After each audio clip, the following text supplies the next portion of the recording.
Hi, everyone. This is Politics by Jake. This is the Monday, September 29th edition, 7 a.m. or thereabouts, as usual. And we are here, as usual, also with our bi-weekly Monday and Friday exposition, which is basically, it's about a couple of things. Number one, it's about political education. Civics is no longer taught in most or perhaps all high schools, and you can't get it anywhere else. You can get a little bit of it in college, you can. And the reasons why they wouldn't teach civics anymore, or why they wouldn't teach government, which I was able to get. I was able to get a civics class, and I was able to get a government class. I go back kind of a long way, though. I don't want to tell you how far back because, I don't want to scare you. But I did get that, and I considered that I was reasonably well educated, but these are just introductory courses, and they don't really get into a lot of things. So this is one of the things that we try to do on the show. And I know, and I don't say this in any negative sense whatsoever, that you don't know this. You, my listening audience, if you listen to me, you do know this. But generally speaking, people don't know these things. You don't know what an autocrat is. If you were asked to say what an autocrat is, you wouldn't know. If you were asked to say what fascism is, you couldn't describe it. If you were asked to describe what reactionaryism is, or what a conservative is, or, any of a number of things. Totalitarian, authoritarian. Is there a difference there? These are the kinds of things we talk about, and we use history. We often use history to point these things out, and we believe that history is the queen of all the sciences because it encompasses everything. Like, for example, you have quantum physics. That's very important. History encompasses quantum physics. Why? Because it encompasses the history of quantum physics. History encompasses everything. And so we use that a lot, and we use it because we observe here at Politics by Jake that history is cyclical and that things come around again for succeeding generations that may not know what they are if they are not taught properly. For example, fascism, which is something, unfortunately, that we have to talk about a lot on this show because it's happening right now. You're seeing it with your very eyes. It's happening, and we're going to be talking about that in just a minute. But we think of fascism as something that happened with Mussolini. We think of something that happened with Hitler. And actually, if you go into Wikipedia, you'll find a list, and there's at least 30, I don't know the exact amount, but there's at least 30 different kinds of fascism. There is a kind of fascism called clerical fascism. Can you believe it? Clerical fascism, having to do with religion and clerics and ecclesiastical matters. But didn't we defeat fascism in 1945? Yes, we did. Well, since we defeated fascism, you might say, Jake, surely there is no need to be concerned about it again. But as I say, these things recycle. And you yourself, if you were tasked, could not describe fascism adequately. You might say, oh, well, that was, Hitler. And somebody who knew a little bit more might say, oh, that's, Mussolini. But you wouldn't really be able to say what it is. And so that's what we do here at Politics by Jake. And we talk about it a lot, and we use history because we believe that if you don't know the history of things that happened, when it comes around again, and as I said, we believe it's cyclical, and that things do return around again to an unsuspecting populace, or the old populace has died and who might have been aware, you will not, if you do not know the lessons of history, you will not realize or recognize it when it comes to you, especially if it's a negative thing. And if that happens, and if the world is destroyed, or if your country is destroyed, or has been taken over by a fascist or a reactionary government, as actually is the case, your quantum physics not necessarily going to do you that much good. Okay, so with that, let me just say that there's a lot going on. And whereas I was going to start the show with the particular clip that I'm going to play for you now, I'm going to insert this now in the timeline so you can hear it, because this is an example of just exactly what I'm talking about. So here we go. What's Executive Order 14321? Professor Poutine here, time for Mysteries Histories. Nominally titled Ending Crime and Disorder on America's Streets. Sounds like a good thing. This is the executive order that's being used by the National Guard and ICE and police to sweep the homeless people off the streets in Washington, D.C., and maybe in Memphis and Chicago and St. Louis, wherever else the Trump administration decides to go. And you might be sitting there thinking, well, I'm not homeless, so I don't care. There's a few sentences in there you probably should be aware of, and if you don't believe me, I put the link in my bio below. You can read it for yourself. There is a sentence in there that authorizes the reversal of state and federal precedents against involuntary incarceration. And it encourages all the federal agencies that are executing this particular order to target chronic drug users, the mentally ill, and the homeless. And they are to put those people into, quote, appropriate facilities for an appropriate amount of time. Now, you might be thinking that's a great idea. Put them into a treatment facility, put them into a hospital, put them into a halfway home. If need be, I guess we could put them into a mental institution or a prison. Yeah, but the executive order also says that if there's no room in a mental hospital or a treatment facility or prison, quote, this executive order ensures that those individuals are not to be released back into the public, end quote. Well, where are we going to put them? Oh, right, Alligator Alcatraz. Good thing we built those concentration camps. And again, you may be saying, yeah, but I'm not homeless. I'm not a chronic drug user. Maybe not. But have you ever sought treatment for alcohol addiction or any other addiction? Have you ever sought medical treatment for anxiety or depression, bipolar disorder, schizophrenia, any other mental illness? Know anybody that has? Because this executive order also authorizes the federal government to hand over the medical records of anybody who might be in need of, quote, involuntary incarceration, end quote. And just as an aside, ICE about a month ago received access to the medical records of all 79 million people on Medicaid. Normally, this is to go after undocumented migrants, but since most undocumented migrants don't use Medicaid, what do you think ICE is searching those medical records for? Consider yourself updated. Now, I want to tell you that this executive order exists. It is not the province of fantasy. It is not the province of a deceived or diseased mind. It is not the province of someone who is enwrapped and engaged in finding a conspiracy and a secret combination under every tree. And as I've spoken before on this show, we accept the concept of secret combinations. We don't like the idea of conspiracies because conspiracies can be anything. And in order to have a proper grounding for something like a conspiracy or a secret combination, and I always use the example of the DC pizza parlor, which the story was spread that there was a pedophile ring in the basement. And so someone became so energized, and it had 3 iterations. It literally came around 3 times. It's been around since like about 2010. And, Hillary Clinton was behind it, and Obama was behind it, and just, whoever was behind it. And so some guy, got his gun, and he went over to the DC pizza parlor to shoot the place up. And the first thing that he discovered was that there is no basement to the DC pizza parlor. So that was wrong right there. And I think a person was shot, unfortunately, as a result of that.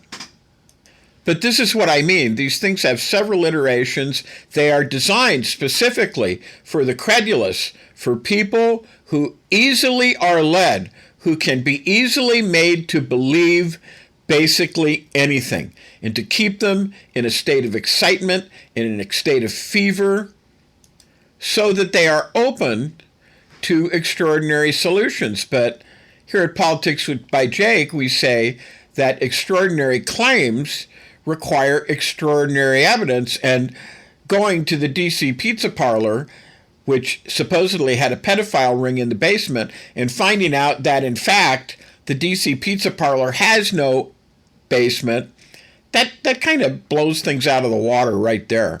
But this is a real thing. If I had video, which I'm talking to KCAA about getting, I could display this on the screen so that you could, but I have this big long link in front of me. But this is a real thing, and you should listen to it again. You can go on kcaa.com and you go to the Monday and Friday schedule, Politics by Jake. I'm right there next to Stephanie Miller.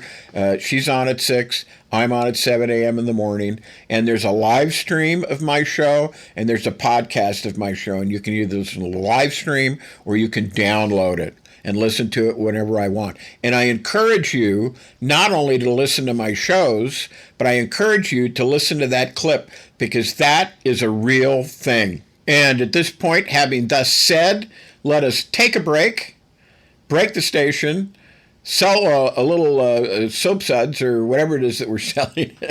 And this is Politics by Jake, and we will be back. And now here's a word from one of our sponsors, Twain Consulting.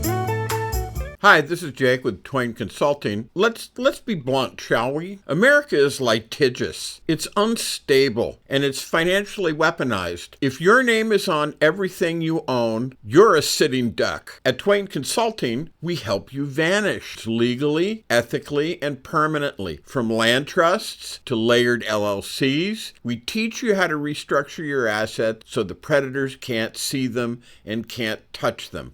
This isn't a loophole. It's a strategy that the wealthy have used for decades. Isn't it time you got the same protection? Call Twain Consulting at 805-380-5699 or visit us online. Protect what's yours before someone else claims it. And now let's get back to Jake and Politics by Jake.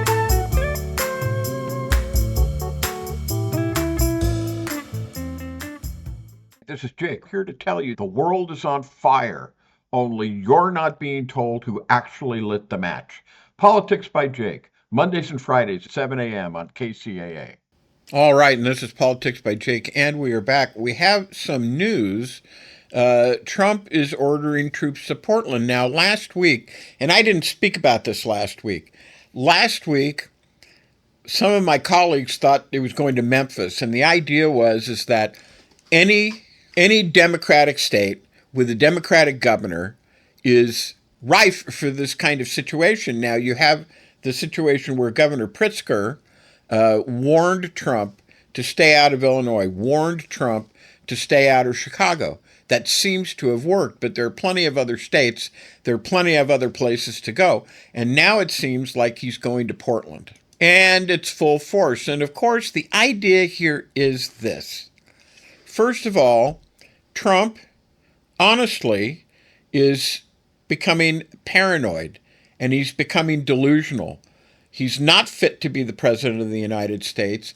He should not have been elected. He should not have been sustained.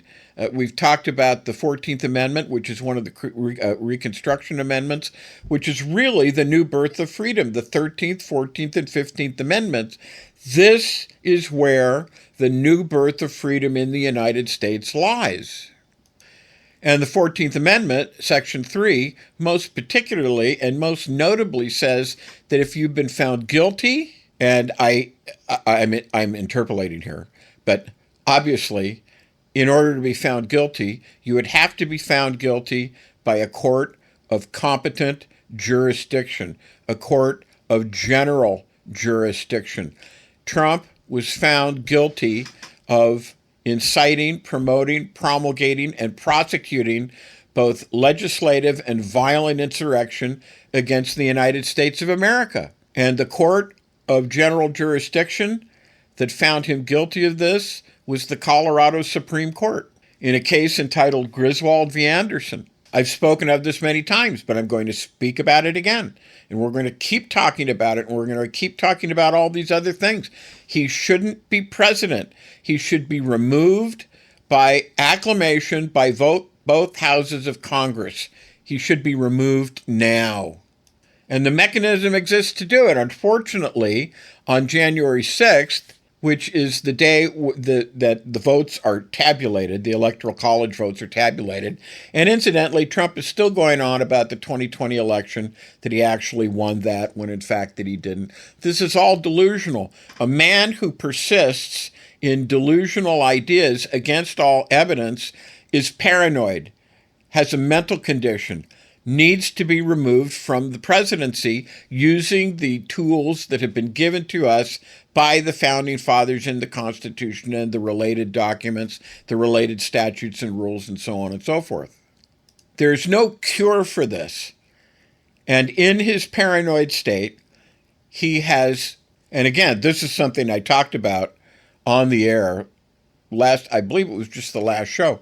He gripped Pam Bondi, the corrupt Attorney General of the state of Florida, now the corrupt Attorney General of the United States, and said words to the effect, and I really need to pull this up, but just take my word for it. And the great thing is, of course, that we have the internet. You can go look at this stuff yourself in a search engine, and you will find it, where he said, we have to start prosecuting my enemies, or words to that effect, or people on the left, or leftist terrorists, or something like that. I really should get the clip. I apologize for equivocating, but it is something like that. And I watched it with my own eyes, I heard it with my own ears, and I know many of you did too. And he said words to the effect, there's no time, we've got to do it. What is there no time for? Well, he's going into Portland. He went into Washington, D.C., which is different.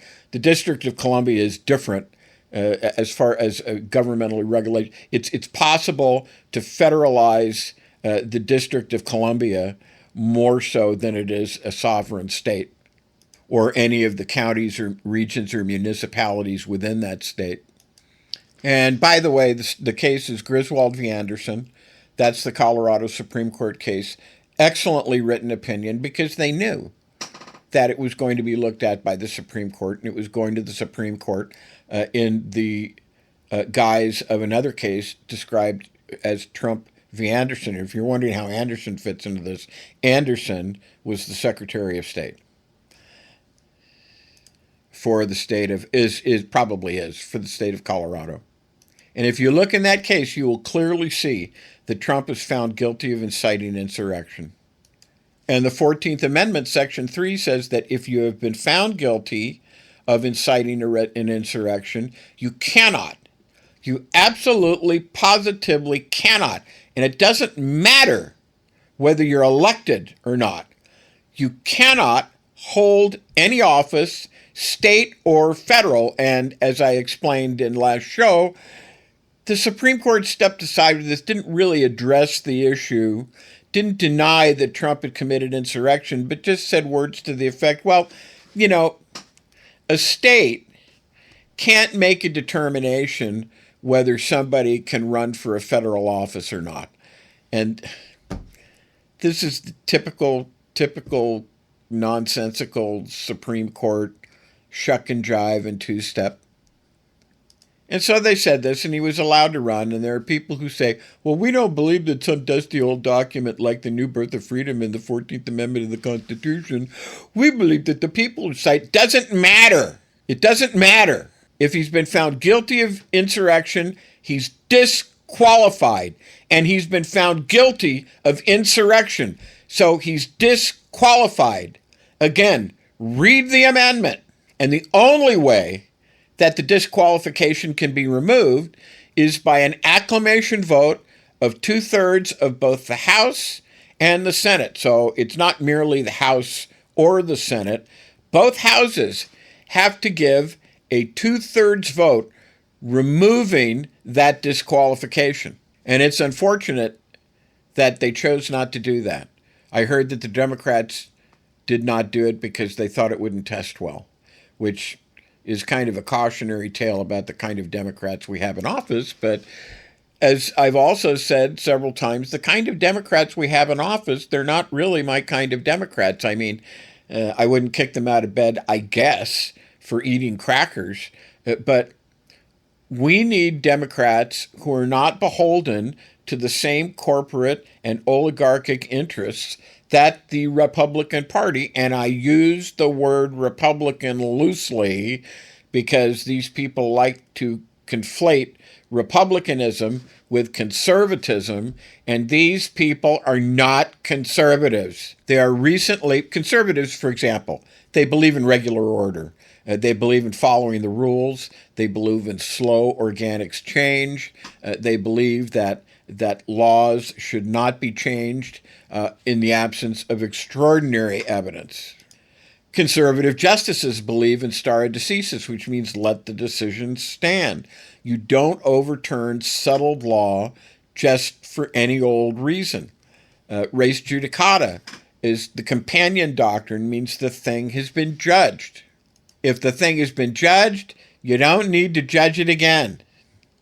And so, because the Democrats are beholden to the same corporate oligarchic interests that the Republicans are, they have the same fear. And they can be controlled. And they walk a fine line, and I don't think it's good. We need to return to the doctrines of the New Deal, which caused America to prosper, made the middle class, which, I mean, it's self-evident. There's a movie called Gangs of New York. Lenny DiCaprio is in it in the title role.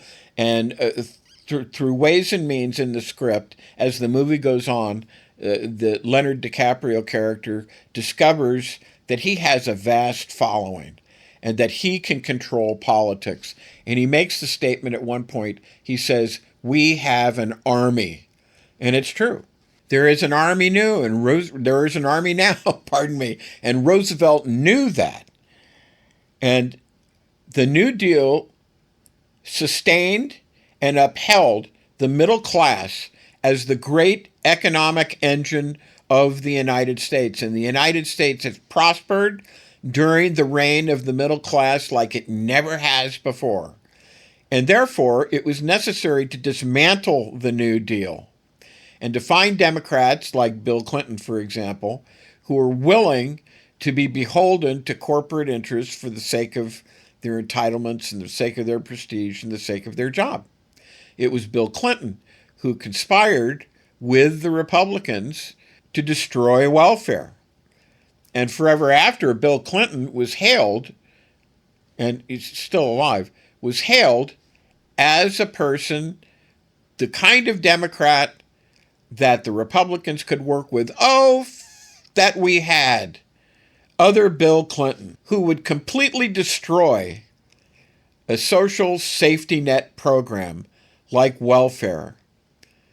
Oh, that we had other... Well, this is just patently ridiculous. But that's the situation we have. And, for those who... And I know I'm kind of free-forming here, but it's okay. Remember what I said about conservatives, and they will all rapidly announce that they're conservatives, and they'll confirm that they're conservatives. They love to go on the Sunday morning shows, the talking head shows, and be described as conservatives. They're not conservatives. If they were conservatives, they wouldn't do what I'm about to describe to you. House Speaker Mike Johnson is referring to swear-in Representative-elect Adelita Grijalva. And she won the Arizona 7th Congressional District race, despite the victory being certified by the Arizona Secretary of State, Adrian Fontes, and a 40-point lead in the vote count. Now, the story from Johnson, he says he's claiming he's waiting for official election results. So, 40-point lead in the vote count, okay? But Mike Johnson... still waiting for those official election results. And this is my point. This standard was not applied when he swiftly swore in James Walkinshaw just one day after his victory was called, even with unofficial results. And Grijalva's swearing in is significant because if sworn in, she would be the 218th and final signature needed to trigger a floor vote. And what would that floor vote be? It would be on releasing the Epstein files. And what have I been telling you for weeks and weeks now? They're doing everything that they can to keep the Epstein files from coming to light. And the problem is it's an open secret. Everybody knows. All the messages between Donald and Epstein. I'm your best buddy. We're best buddies. Oh, friends for life, so on and so forth. It's an open secret. It's been known since 2015. But anyway, this is what's going on right now. And Grijalva would absolutely positively sign the petition to trigger a floor vote on releasing the Epstein files through a discharge petition. And this is a move, arguably, to block transparency. And Democratic lawmakers, as you would expect, including Yasemin Ansari, Representative Ro Khanna of California, have criticized the delay and called for Grijalva to be seated immediately. This is what I'm talking about. They're not conservatives. If they were conservatives, they would follow the rules, because that's what conservatives do. That is one of the hallmarks of conservatives, that they follow the rules. And they're not doing it. So anyway, let's take another break. This is Politics by Jake, and we will be back. And now here's a word from one of our sponsors, Twain Consulting.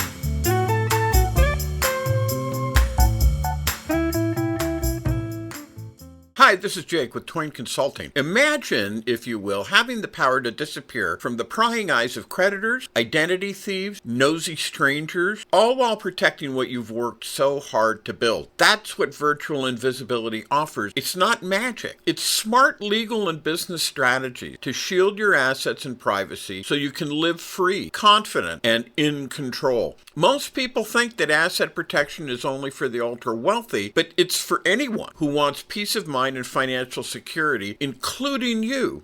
Don't wait until it's too late. Take control now. Call me at 213-465-0639 or go to facebook.com/Twain Consulting to learn how virtual invisibility can protect you and your family, because when you're invisible to risk, you're unstoppable.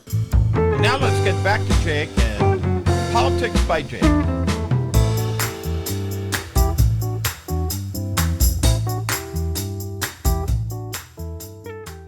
Hi, this is Jake with Politics by Jake to tell you you're not crazy. The system is rigged. Help us say it louder, won't you? Join us at patreon.com/Politics by Jake. Okay, and this is Politics by Jake, and we're back. Welcome to the show. And I wanted to talk about this Jimmy Kimmel thing.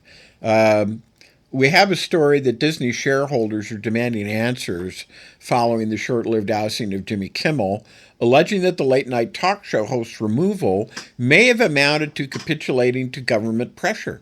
And that is a potential violation of their shareholder rights. The American Federation of Teachers sent a letter to Disney CEO Bob Iger on behalf of two shareholders dated September 24th, in which they demand answers about whether the company was involved in any wrongdoing in relation to the Kimmel suspension. And Variety reported this. And of course, Kimmel, as I said, was suspended indefinitely last week. And almost as soon as it was done, they tried to bring it back again because they realized what would happen if the Democrats were to take power. And so much of what's going on that you see, such as all the performative things, allegations about the lapse or breakdown of state power so that it requires sending federal troops in. This is all performative. It is setting up the idea of a state of emergency in order to somehow proscribe or curtail or just simply not hold at all the November 2026 elections, which is why you hear me say, don't worry about 2028, worry about 2026. That's what you've got to worry about. So you have, it's not an unlikely story. It's coming out of a place where you would not think that it would come. Shareholders saying that their rights as shareholders were violated as a consequence of this. This is not exactly what I would have seen coming, but it shows how repugnant the idea of freedom of speech or taking away freedom of speech or freedom of expression is in just every nook and cranny. And that's what's going to have to save democracy, are the nooks and the crannies, digital media like this. And I appreciate, by the way, David Brooks, who ordinarily, I look at David Brooks as the loyal opposition. And I appreciate what he said with regard to Trumpism and how it is a naked grab for power and how it is basically it's averse to the higher interests of democracy and of in fact the human spirit. So anyway, going on this, in the letter, the group on behalf of the shareholders alleged that Disney stock suffered significant declines as a result of Kimmel's suspension, and points to comments from President Donald Trump as potential proof that the company caved to his administration, and it did. Those I don't have to go through those, they did. And Trump said, I think we're going to test ABC on this. Trump wrote this, and this is one of his saving graces, folks. With Trump, you always know what he's going to do because he tells you, because he has no filter. This is the thing where you know that he's coming. It's like Hitler in Mein Kampf. You want to know what Hitler was going to do, if you were in the 1920s, read Mein Kampf. He tells you everything. Like Prego spaghetti sauce, the old commercial. It's in there. So he wrote this in an open social media post after Kimmel's return to television. A comment, let's see how we do, he said. Last time I went after them, they gave me $16 million. And while Kimmel has returned to television, about 23% of U.S. households with televisions are still unable to watch, with about 70 ABC affiliates operated by Sinclair and Nexstar still refusing to air the program. And the ongoing blackout for Kimmel in some American household alongside the president, the suspension set, that demands accountability, argues Clayton Weimers, the executive director of Reporters Without Borders, who also wrote a letter on behalf of shareholders and said, despite Jimmy Kimmel's return to late night, this affair is far from over, Weimers said in a statement as reported by Variety. The FCC continues to threaten media organizations over content it doesn't like. And in the case of Kimmel, dozens of affiliates are still refusing to air his show. The public needs to know how government actions towards the media unfolded in this instant, so we can stop this reckless assault on the First Amendment from going any further, to which I say amen. Okay, and we have a little bit more time in this segment, so I want to talk about something that's, controversial. And it's controversial for a couple of reasons, but we have a story coming out. And, I usually don't talk about stories, but there's so much going on. I lay awake at night and I stare at the ceiling and I say, there's so much to talk about. There's so much to talk about. There's so much to talk about. Because there is.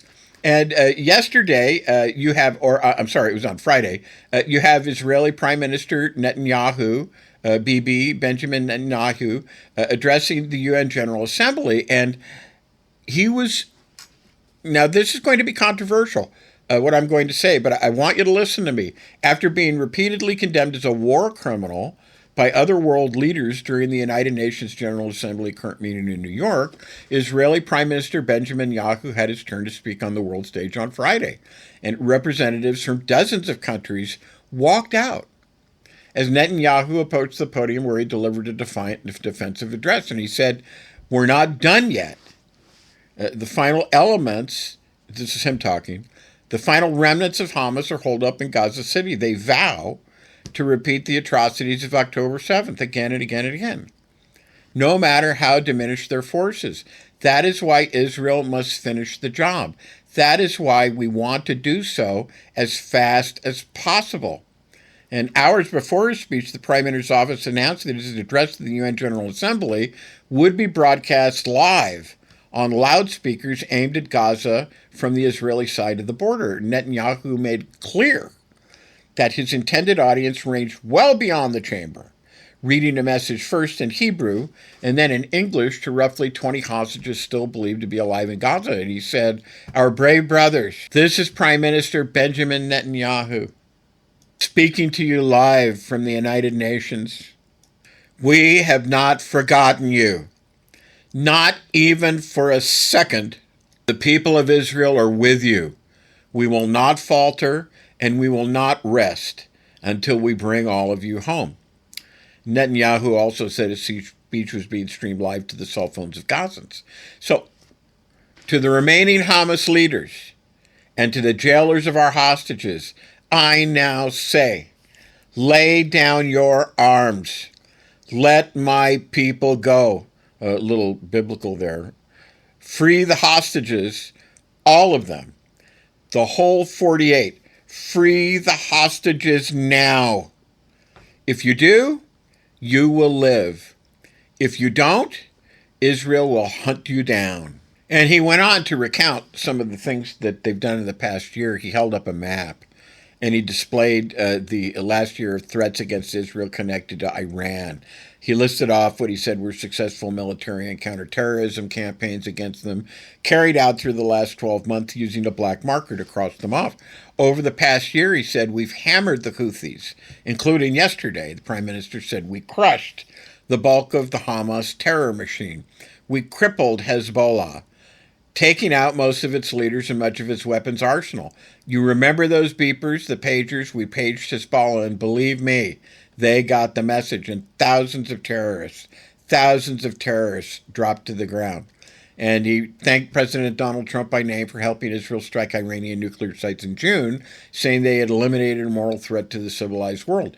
President Trump and I promised to prevent Iran from developing nuclear weapons, and we delivered on that promise. Netanyahu said we lifted a dark cloud that could have claimed millions and millions of lives. And before departing from Tel Aviv on Thursday, Netanyahu vowed to take a strong stance against the countries that had formally announced their support for an independent Palestinian state during the annual global summit.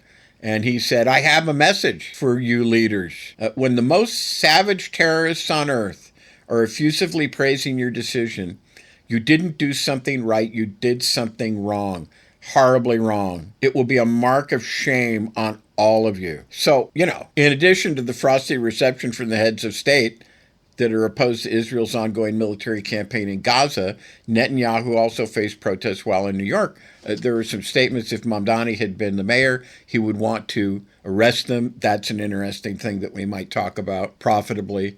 Because on Mamdani, Zohran Mamdani, he's like a poster boy. He's like a shill for the Muslim Brotherhood. And the Muslim Brotherhood has been around since about 1927, I believe, shortly after the demise of the Caliphate and the rise of Ataturk. And the Muslim Brotherhood basically calls for the return of the Caliphate and Sharia law for everywhere in the entire world.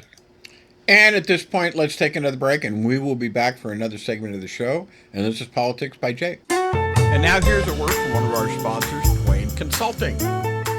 Hi, this is Jake with Twain Consulting. Let's be blunt, shall we? America is litigious. It's unstable, and it's financially weaponized. If your name is on everything you own, you're a sitting duck. At Twain Consulting, we help you vanish legally, ethically, and permanently. From land trusts to layered LLCs, we teach you how to restructure your assets so the predators can't see them and can't touch them.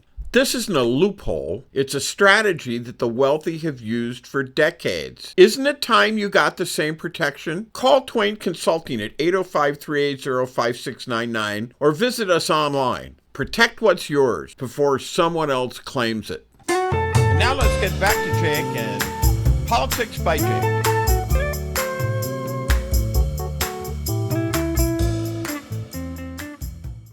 Hi, this is Jake with Politics by Jake. Do you like what you hear right now? Support the real talk then.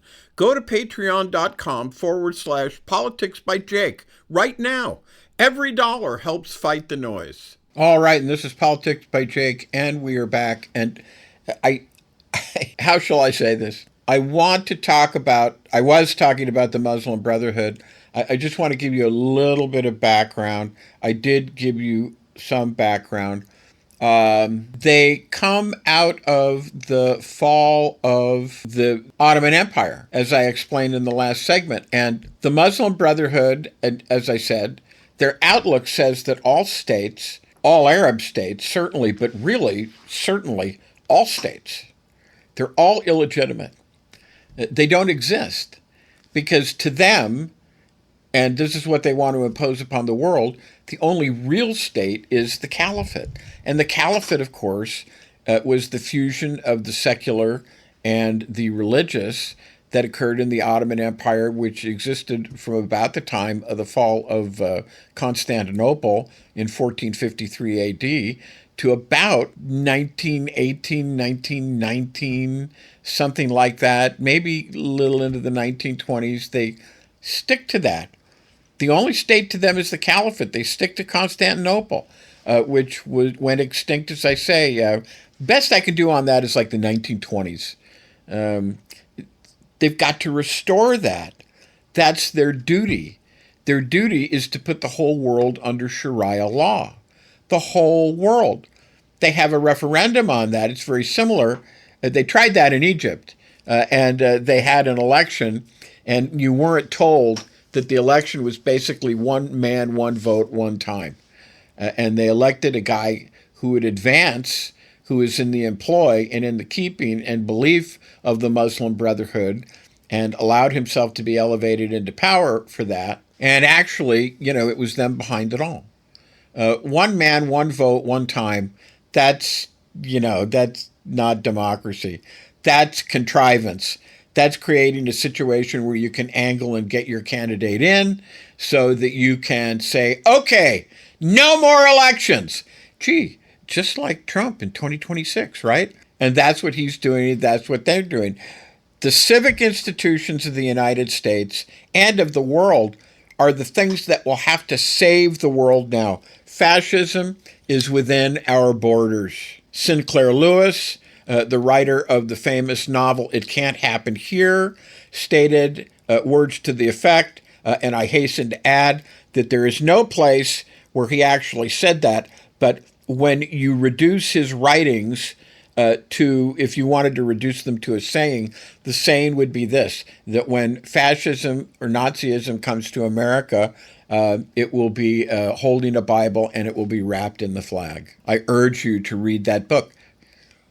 And Zohran Mamdani is basically a front for the Muslim Brotherhood because they're the loyal opposition. They don't quit. It's not enough to say, oh, these are just guys and they have different political beliefs and, but they're just normal and, they believe in upholding the United States and they believe in that. They don't believe in that at all. They're out to destroy the United States and they're doing it and you're seeing it. You're seeing it in the streets with ICE Gestapo. And by the way, this is interesting. There was a job fair from which many people, and this shows, first of all, the crazed and credulous aspect of people that they would do this. People came from all over the United States. I heard of one woman who came from Georgia. They came to nowhere else but Provo and Orem. That's right, Provo, Orem, Utah, which is a kind of like Minneapolis, St. Paul type situation, but without the panache and without the diversity and without the interest. They call that area Happy Valley because it's filled with Mormons and it's filled with people that Utah votes typically. I don't want you to hold me to this. I want you to check it out. But if you do check it out, you will find, I feel confident, traditionally, Utah is lost to Democrats and typically votes about 80% Republican. And Provo Orem, there's an old expression. I spent 3 weeks there one night. I admit, I did. And they are people who wrap themselves in the flag and hold the Bible and the Book of Mormon. They believe in a certain theology, which for lack of a better way to describe it, I would just call Mormon theology, which believes in the Bible and also believes in the Book of Mormon. And they're kind of strident. They're kind of Nazi-like, fascist-X in their devotion to the person who they think is the living prophet, which is Russell M. Nelson at this present time. I hear he's gone blind. Sorry to hear that. Over 100 years old, though, and they would say this is his proof. This is the proof that he is called of God. Well, I mean, in the scriptures, we read stories about people who are described as having ripened in iniquity. But I make no judgment. I just present both sides. So into this framework, into this happy valley, into this situation. You have this job fair for ICE officers, and people are desperate. And if we have more time in the show, I'm beginning to be worried that we're not going to be able to. I'm going to talk about an aspect of that desperation. I'm going to talk about an aspect of the economy. People are desperate. And if they can get jobs, any way they can get a federal job, they will get a federal job. It's like the movie Ghostbusters, where the guy comes in to get a job and the secretary lists off just a cavalcade of things like, do you believe in ghosts? Do you believe in transformation? Do you believe in mystical this and mumbo jumbo that? And what the guy says to her is, if there's a paycheck in it, I'll believe anything that you say. And that's the condition that people are in. You see, there's an illusion of normalcy in the United States today. What's going on today is not normal. I started the show, or relatively early in the show, with regard to David Brooks saying, and I actually have the reel on Instagram and Facebook and YouTube. You go to youtube.com/@politicsbyjake, you'll find it, that this is not normal politics, what's going on now. It's not normal, but people are desperate.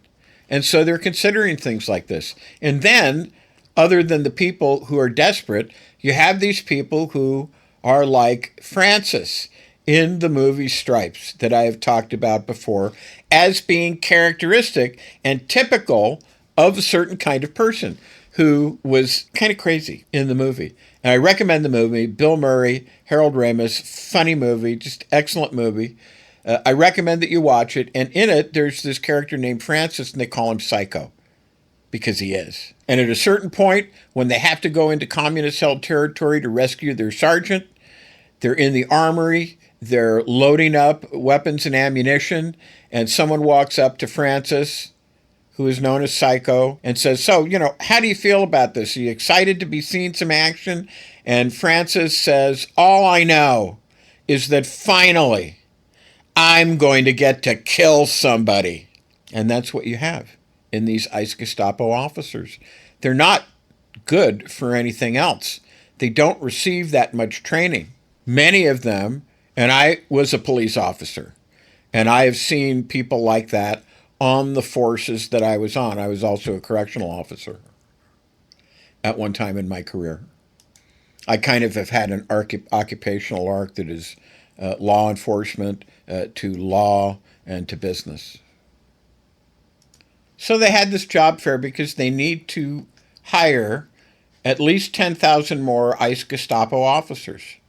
So they will be hired undoubtedly because it is Donald Trump's stated intention to deport 1 million people from the United States a year. And we have the Executive Order 14321 that I showed at the beginning of the show. We have the statement of Donald Trump himself. That is his statement. That is happening. The Gestapo, the modern-day Gestapo, the secret police are roaming through the land. So let me just see, and I just, arguably, I don't want to end the show before I talk about this, but there's an illusion of normalcy that's going on, and this is imaginary. This is a fantasy thing that's going on, and there's people living, as Thoreau said, in quiet desperation.